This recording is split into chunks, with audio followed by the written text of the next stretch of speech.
and I play with cards. That's a fact. That's perfect. I Thank you. myself, I'm Adam Sharp. Hi. Hello. I play with cards as well, but today I'm going to be hosting with my buddy here, Jessica, aka Sam. That's me. I'm not actually Jessica. It's just a stage name. Sick. Well, honestly, to start off, the most I guess recent thing that you've said in the community has been through your Humans of Cardistry post, which was very insightful, and it spoke to a lot of people, including myself, talking about issues that people struggle with, such as creating for yourself. And yeah, I mean, to this day, I struggle with that. So for you, when you create for yourself, what does that look like? It's hard to explain because, like, when I first started creating cardistry, my goal was like to try to emulate others. So, like, for example, like I would try to do like a Tobias type cut or something, and I think that when you try to create stuff like that, inevitably, you get to the point where you're like, um, the reason I want to create like that person is because people like it so much, and then you start creating for others, and that's the trap I fell into. I was like, so what it looks like, the opposite looks like I'm creating like I said, like I'm creating moves that I think people will like based on what my prior knowledge is in cardistry. I mean, I've been doing it for like 13 years, so like for me, like I know in my head kind of like what, at least I mean what like people like, but like especially when fads come around, like certain moves or certain mechanics, like I'll try to do shit like that, and like but now in the last year, especially during the coronavirus period, um I've been creating for me, which more looks like it's very unique. My style is very unique in the fact of like, um, I'll work on a mechanic and I'll like sleep on it and I'll forget about it, and then like a month later I'll be talking to someone and they'll be like, "Oh, that's really cool," and then I'll bring my attention back to it, and I'll kind of remember, and I'll like be like, "Oh, you know what? I guess I shouldn't have pushed that to the side," and I'll work on it. And for me, creating for me was always like, when I feel like I'm creating for me the most is when I push myself to the limit of like, um, working on moves that I otherwise would like. I usually would push to the side, like little fidget things. Like I have a new move called Teleporter that's based on a concept that I totally like push to the side for like so long, and it's literally just like a little regrip, and I pushed it to the side. And I was like, I think the only things I tried to make with it were trying to be something else or somebody else's style. Like for a Um, brand, or like yeah. what do you mean? Like, would you be creating moves specifically for Oh videos? Yeah. yes. Okay. Now, yeah. So that goes along with it as well. Yeah, thank you. So now the way I also create is for videos and for brands. Like for me, like I like to create. I like to create as much as possible, as quick as possible, just because that's how my brain works. But like now, when specific opportunities come up, or when in my head for my projects, my company's coming up. Which if you don't know, check my bio on IG after this, you'll see. But for me, like I now am creating specifically for those projects, and like almost, I think Oliver said it really well in his talk with Matt B a while back, where he was like, you have to think of your cardistry moves almost as like they're selling points for your cards, and like that's how also I'll create if it's for a company. Like I'll think, well, these moves are to sell cards, or or even just to show the cards. But like at the same time, it's to sell cards, and like I'll create specifically or do specific stuff for that for sure. Yeah. Does that cause you to have like forced creativity? And would you say that forcing Yeah. creativity is a negative thing for you? Not for me. It's not. Okay. It's not in certain situations, but there have been times when it's bad for me. But it's not. It's totally different for everybody. There are people who can't be under pressure of creating, like who really need to, um, like it's almost like for me when it comes to creating, and I feel like I have a time period that I have to create a move, or like I'm like I want to get this done in a certain amount of time. Um, that can push me sometimes, but at the same time, it could also like a good example is I have a move called flashbacks, and I was trying to get it done for a video, and I rushed it, and the move was not up to its full potential. I didn't flush it out enough, and the video never happened. I'm very happy about that because now the move is fully flushed out. It's complete. It's huge. Like there's a million more motions to it. It's much more interactive in the space. It uses a lot of space, and it's just, you know. One thing I want to ask about that quickly is, what do you mean by fleshed out? Because I know many cardists, especially beginners, really can't. It's really difficult to flesh out a move. I started. I'm only saying these things because, you know, I was beginner not too long ago. Like I remember exactly what it was like 6 months ago, not knowing at all. So, like, how do you feel that you're really done?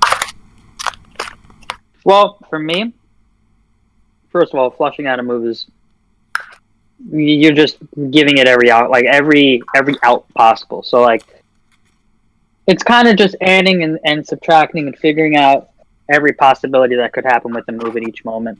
And what it does is you kind of exhaust your resources and you go through everything in this process of elimination. You choose what the best piece is. And for me, with flashbacks, which is the bigger move, which I'll probably end up just saving for the video. I don't know if I want to show that one yet, but that one, you know, like after being flushed out and really going through every outcome, I think it's to the point where it's complete. It feels the most complete. I don't know if it could get any better. I think I mean, at the same time, I want to be like, yeah, like, you can always improve on a move, and a move's never really done. But I think it's good to have I think it's good to have a move that's like done. It's a good feeling to be like, oh no, this is completed. I'm happy with this. I don't need to keep going on this. Like, I did what I wanted to do. I'm happy with it, and that's it's like it's time to move on. But I don't know. Cardistry for me is more of like a direct link between what I'm feeling in the moment and my creative process, which I guess leads into a question which I wrote down. But would you say that your moves reflect your emotion in that moment? And would you say that cardistry helps you learn more about yourself, both mentally and creatively? So the first part of that, I had a great answer for this before, but I'm actually glad I don't remember it because I want to think of like a, you know, off the dome. So I think that the move does reflect how I'm feeling in certain situations. Like, for me, I'm usually feeling inspired. So like, in that sense, yeah, like you'll be able to tell like traits of, it kind of goes back to like creating for me. Like, you'll be able to tell traits of different people's styles, but it's really more of like something I've noticed, kind of just to go off topic for like 2 seconds. Something I've noticed lately is I've noticed the compliment a lot of people have said, like, oh, you're developing your own style, which after like 13 years, like I'd hope so, but like, you know, I mean, it doesn't matter, but like, yeah, like that's great. Like, it's a great thing to hear. Like, I mean, that means I've done my work and I've gone through enough phases to get to where I want to be. But going back to like, if the moves reflect, you know, how I feel and my emotions and all that, and my movement and my feeling at the time, I think absolutely. Like, there are times where the move comes about just because I want to achieve something, and there's really no meaning behind it besides me just trying to get something done and make a moment happen. And then there's also times where like I'll make a move, and like you could tell like there was a lot of stuff that went into it, a lot of work, a lot of feeling. Yeah, it's very dependent on what the move is, but there are times where the move, yeah, like it has no meaning or it has a lot of meaning. Would you say by overcoming a lot of the difficulties in cardistry, you're able to learn more about how to, you know, overcome different, you know, moments where you're feeling mentally not the best? Yeah, it helps. Yeah. Cardistry got real stressful because cardistry is like it becomes very real when you try to make it a job, and when you get as absorbed with it as a lot of us are. Yeah, and that coronavirus shit didn't help either. Like, a lot of people, you know, you miss out. Like, you know, it's almost like I got like mentally ill because I didn't go to Cardistry. Like it's like I don't adjust well to change, and like not having that every 365 days is like, I was like fucked up. I was like, I can't, like, and I'm constantly reminded of it because everybody's like, yo, when's the next con? I don't know. I'm not Mr. Cardistry Con. I don't know. So like, you know, you know, it took a toll. Like it really did. Like not. That's why I'm glad we're doing stuff like this because, yeah. When cardistry becomes stressful, because for a lot of us it can be, especially when you want to create and you don't necessarily know how to create for yourself, right? So cardistry becomes so much stressful. How do you refresh your love, like, for the art form? Yo, you don't do it. You don't do it? You don't do cardistry. I don't care if it's for a day, could be for a month, could be for a year, could be for 2 weeks, 3 weeks, maybe 5. You know, there's a lot of numbers out there. You could choose any one of them. You just don't do cardistry for a certain amount of time. Yeah, it's a great system. You come back super refreshed with a brand new mindset on things. I learned this from Dimitri. He's like, take breaks. Like it's so simple, but it does a lot. It does a lot for your mental. It does a lot for your creativity. Like people who have creative blocks, I'm like, stop cardistry for a week, come back, and watch you create a move in like 5 minutes. Like because you're so just all these pent up ideas, but you're not overwhelmed by them because. In my eyes, at least for me, I get more overwhelmed when I have cards in my hands and I can do all these ideas rather than when they're just in my head and I keep thinking about them. Like it's overwhelming when I have the cards because I'm like, oh shit, like I can do this, but then I could also do this, and then I start overdoing and I start doing too many ideas. When I don't have cards and I take a break, those ideas flow, and then I actually part of also my thing is like I have to learn how to release things and let go, and I have to let go of some of those ideas that I just know I'm not gonna be able to do again. Like I have to let go. So some of those ideas, I'm like, I can't use cards. I told myself I wouldn't use cards. I don't know. I don't care how good that idea is in my head. I have to let it go, and I have to get over that.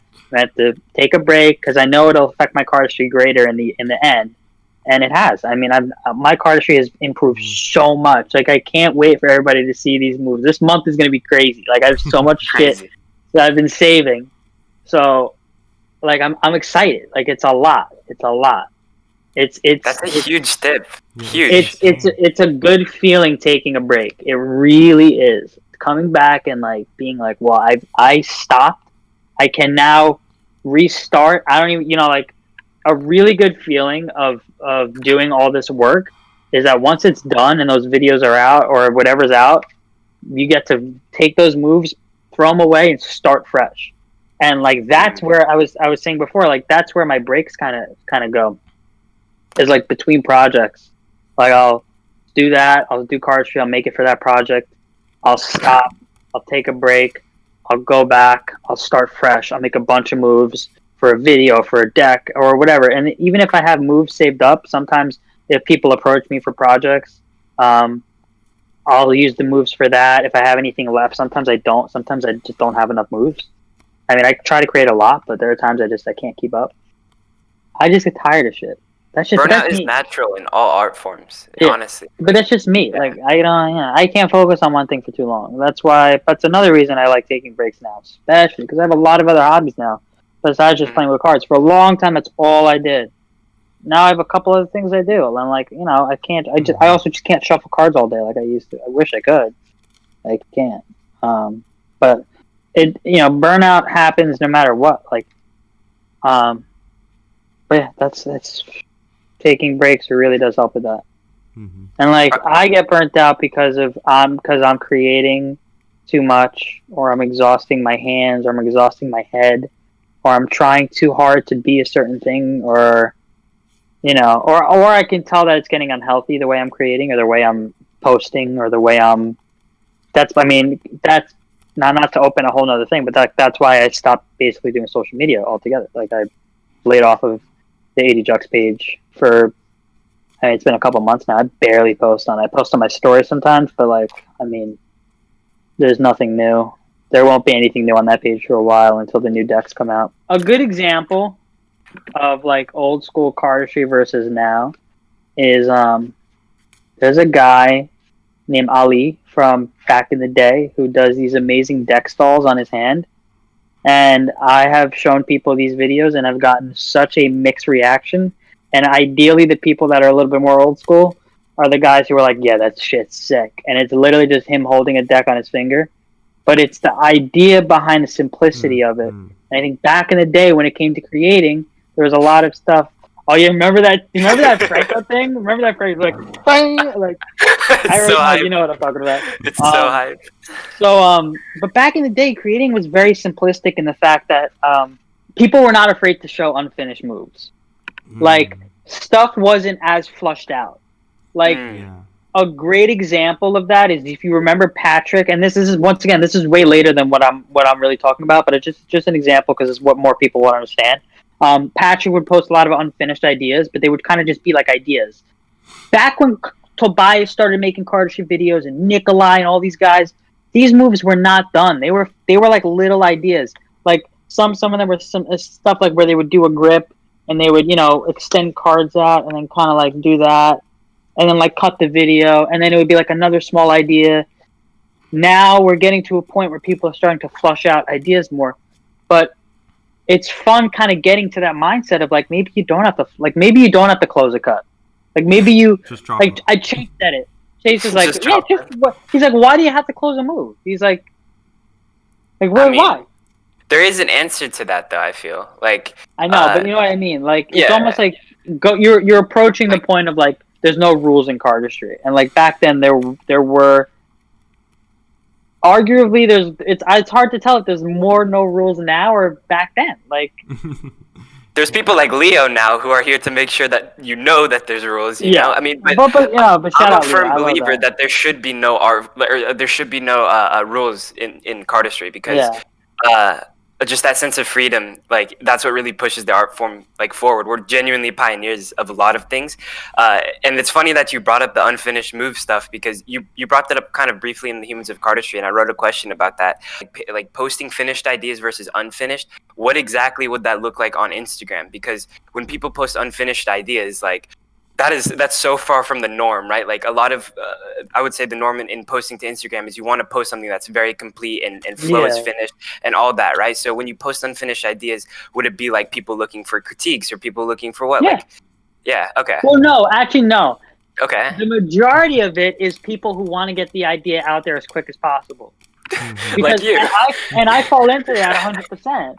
That's Back in the day, I remember. I had to learn that. I was putting out garbage, and I mean the ideas were decent, but like they looked like dog shit because like I didn't practice them. Like I would come up with an idea and post it. Like Patrick did kind of that, but he actually practiced the moves. Like he practiced them, but they weren't finished. Like they were by no, because you could see now he used a lot of those ideas in his moves now. Like so I think like a lot of it goes back to like wanting to get your move out as quick as possible and like that feeling of like, that's my idea. That's it's not just me. I think it's a lot of people struggle with that. At least I just think a lot of people don't talk about it because they don't realize that other people struggle with it. But yeah, like people want the feeling of the recognition of knowing that they made the move. People really talk a lot about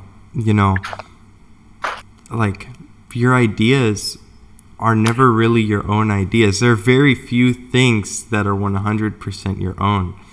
And again, that again goes like making cardistry move back then, again, very different beast from when it is now. If I make something now, like I have a few moves saved up that I cannot wait to make my solo for. But like, dude, I'm constantly like, maybe I should just post it now, dude. I don't want somebody else to come out with the shit I came out with. Because it's like, it's your own stuff. But, it's a part of thinking, like, it's a weird line that you have to ride. Like, it's a game. You got to think, oh, do I want to, like, if you are serious about being known, getting out there, getting a following, you got to think, do I want to post my stuff out? It may not be as refined, but I can get it out there. People know it's my thing. Or do I wait, risk it, refine it, and make it look outstanding? I heard a quote not too long ago. I forgot who posted it. People have probably seen it. It said, "Nobody can steal your content if they can't perform it." And that was by some cardistry guy, whatever. I thought about that, and I was really thinking, like, how do you make sure no one else can perform your shit? Like, how the hell are you going to come up with that? Shout out Trin. I know you're there. He gave me this, he talked to me about this idea of like head thinking versus hand thinking. And I know that's not, I'm pretty sure that's not his idea. unless it is. Shout out Trent. But he was talking to me about it. He introduced me to the idea and was saying, there are few people who can head think, come up with an idea in your head and execute it in your hands. But those people it's really hard to do that because your head is limitless. Your hands are not limitless. There's only so much I can do. Yeah. It has to abide by like laws of physics and actually possible with your dexterity, so I'm thinking like, how do you come up with your moves? I know that a lot of people use a mix of head thinking and hand thinking. Like, do you lean more towards head thinking? Do you lean more towards hand thinking? And how do you do that? I think I do both. I mean, mostly my moves now are come from me fucking around and finding a mechanic that I like and being like, you know what, that's cool, and I'm not gonna overthink and be like, oh, that's not cool because I don't think anybody else is gonna like that. I'm like, if I think that's cool, I see any sort of potential in that, even if it's just a cute little thing. I'm like, I'm gonna like. That's how I create. I find little things and I make it. There are times when I'm like, I have a move in my head and I want to achieve that, and that has happened before. But for the most part, I think with my hands more than my head.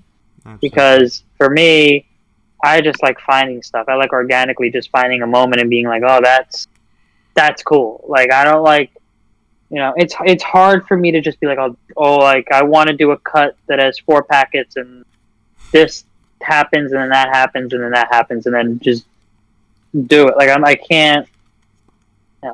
Some people do that, but I can't. That also it makes me think of when you create something in your head and it's truly coming from that creative part in your brain. It's kind of hard not to be original. I mean, it depends on which level of of cardistry you're at. If you're creating stuff that whatever, right? What I'm trying to say is that a lot of what you talked about in your Humans of Cardistry post is that you struggle to find original stuff in cardistry nowadays. And a lot of the mechanics you watch are reused. And I think that if people were to make that push to visioning things in their head and translating that to cards, we would have a whole different, side of cardistry, genuinely. Yeah, dude. Are there any moves recently? Oh, yeah? Oh, sorry to cut you off. I just want to say the amount of times I'm like, I get a move in my head, I'm like, yo, that'd be so sick. But I'm like, you know what? I don't want to put in the time to try to do that. Well, if I did, that might be a pretty good move. Pretty good move. Imagine if we did that as a collective. That's a pretty good combo. Would be crazy. Right, so keep going. Yeah. I mean, all I was gonna ask is have there been any standout moves from any, I guess, rather underground cardists that you've seen recently? Because there's moves that Noel make, obviously, that are just ridiculously pushing everything forward. But yeah, anything on Instagram that you've seen?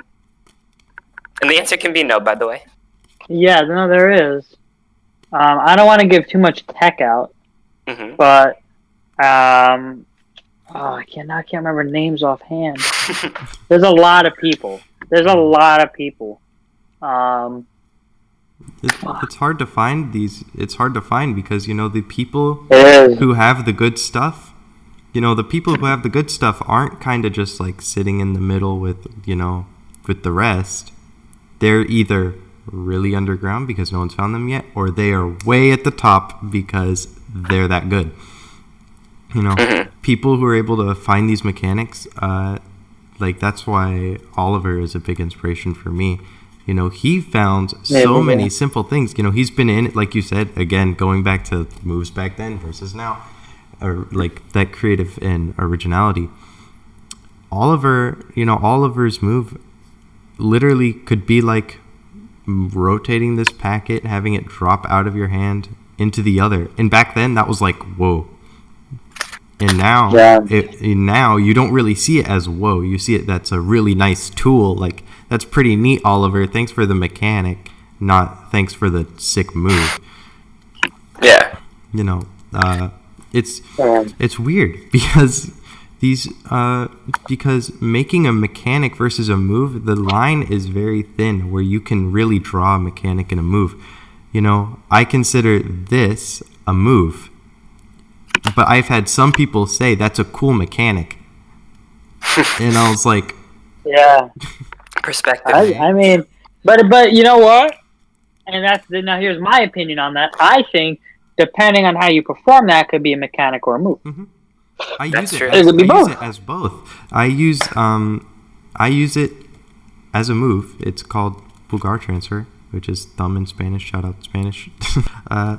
I go like this, and in this move right here, I put that one down, and here in this packet right here, 9 of diamonds, I do the transfer. I just don't catch it, and it rolls off the thumb right there. And it's the exact same launch, exact same everything, except I'm using it as a mechanic. And, I have a running version of it using it as a mechanic. So I think that is a really weird line where you have to draw where's the mechanic, where's the move. People, it's all about perspective. I know that, people, like older cardists especially, like you were saying, the mindset's different, would say that's a cool move. And newer cardists are like, neat mechanic. Neat mechanic. Hey man, that's a pretty good combo. Yeah, nice. I love the word cute. Yeah, like that's cute, and I'm like, thanks, bro. Thanks. On a little bit of an unrelated note, I just want to bounce back to the posting unfinished ideas. Like, I had this thought when we were talking about it, but I just want to get it out there that I've noticed a lot of people have been making like second accounts or like private accounts or like, just places where it's a hub for like, moves to post, like Radar V2 or like Rabba has an account that's so sick. Like his second account is so sick, but everybody like who has a second account. Shout out 80 Puffs. 80 Puffs, yeah. But it's cool now to like people are noticing that is absent in the community, and it's kind of making a return in a way. So everybody in here, I mean, I'd recommend making some sort of second account to post your unfinished ideas and just get stuff out there if you feel that need. But I will say this, and here's the harsh reality. And now this is my opinion, so don't take this too seriously. But my opinion is 90% of the cardistry that's 90% of the cardistry with that. Yeah, I'm not trying to be dick. 90% of the cardistry out there right now is not original. Like in terms of the stuff, in terms of the new stuff that's coming out, like on a daily basis on Instagram, like I'll give you an example of what I'm talking about. Let's say you see someone on Instagram saying, "Here's my new move," and it's something along the lines of this.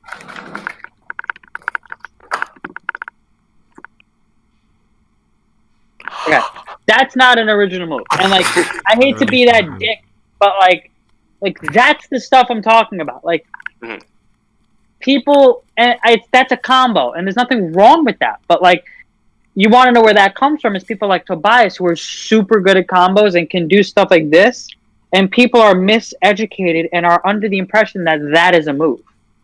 It's not. I mean, it's a move, but it's not an original move. Like the two-handed combo, baby. An original move to me is something brand new. A great example is like Kama Sutra. That's never been okay. The closest thing to that is just the idea of putting cards in. I've never seen anybody like interweave packets and fucking like fuck the deck. Like, I don't understand that. Like, I don't understand where that thought. Like, I don't. That's what I'm talking about. Like new moves where you can't understand how they happen. Like Gaeo, the last move in XCM where Noel has the 2 packets and they make the cards swap. Like, that's out of this world, brand new, never been done. Like, yeah, purchase have been done, but no one's ever made purchase like pass over each other with riffle like that's what I'm talking about. Like, that's like the 10% of stuff that's like out of this world, brand new. If it's really that hard to describe, you're like, you riffle shit and it bounces over and it does a backflip. Like, it's ridiculous. It's ridiculous. You have to figure out, like, if it is really that hard to describe, it's got to be good. Like, if you like just now, if you had tried to describe Anaconda, basically he does like this 20-foot spring, except it's all backwards and they're all falling. Like, I would have like pissed myself.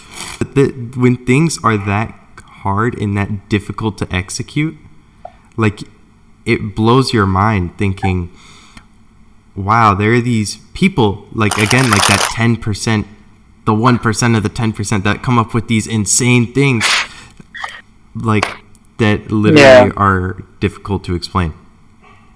That's what separates Null from the rest of humanity. He's on a different planet. I want to say this. I have a story. Saturn. That's perfect. The first time, not the first time, but one of the more memorable times I can remember that feeling of originality is when we were in Brooklyn for the A1 Bomb Deck release. Noel comes up to me and he's like, I got some shit to show you. And I'm like, please. Like, that's when you put your cards down, you give them undivided attention. He shows me 2 moves. First move, both of them were then shown in XTM, so you know that they were like heaters. So the first one he shows me is the one where it's like this, and it like, yeah. and I can't describe the reaction other than like brain matter was like coming out of my ears. Like I was like, how do you even think? Because sometimes these are things that we think about as cardists, but we're like, there's no way that's even possible. And if it is, the amount of work it would take, but like he somehow figures it out. And then the second one he showed me is the one that literally, like to this day, I do not understand how it's possible. I don't get it. And he's explained to me how it does it, and it just blows my mind. It's the one-handed cut where it's like this, and it opens up, and there's somehow one just like on his thumb, and he like does this, and it like boom, and then the part that like to me is just like not even possible is he somehow flicks the card in, and it like does like 2 rotations and goes in, and like, and I'm like, how do you have enough power in your little finger to like flick it, like controversial statement. So like, well, he has small hands, but like to just like fact, like I don't get it. Exactly. If it's difficult to explain, that's Oh. crazy. Like literally, I don't even know what the hell you're talking about, but I'm like, that sounds sick. It's cool when I'm being explained moves, like specifically with Trevor. I remember during the trials, like he would explain different moves that he wanted to save, and he'd be like, "Yeah, I got this move where it goes big Death Star on the hand." I'd be like, "What?" And then you see it, and then you're like, "Well, okay, this is real. How?" And it happened. Yeah. And you're actually seeing what he's describing, and it's just a different line of thinking, otherworldly. Yeah. Shout out Trevor. Shout out Trevor. Petition to rename all of Trevor's moves by Adam's descriptions. Phil asks a great question, Matt. He said, "Who is your dream collab cardist if you had to do a duo video with someone?" That's a huge question. Me and Darren, bro. Here's why. Because I don't want to do a video where I show all my original work. I want a video where me and Darren do like old cardistry, like old school shit. Like, and I want to, like me and Darren all day. That's all. That's my dream. Yeah, what's up? Hey, what's up? It's Kevin. Hello. What's up, Kevin? Yeah, so you mentioned previously that you had some more hobbies that you've been doing lately. What are some of them, and have any of them had an influence on your cardistry? So yeah, I started drawing more. I was never really into like art as heavy as I am now. I started, working on more music. I picked up just designing more, like not even just drawing, but like designing. I'm working on some more cards, and in the past worked with other artists. But I was like, I kind of want to do it on my own, and like see what potential I have as a designer for cardistry. And I think both of those, the magic, the music and the designing have both had an impact on my cardistry, in the fact that while I'm making music, I'll make moves and work on moves, and they kind of influence each other. The vibe of each kind of influences, and it's really interesting when you make a song and you're making a move at the same time, how they can kind of influence each other and almost like flow with each other very well. Something that it took me a while to understand was like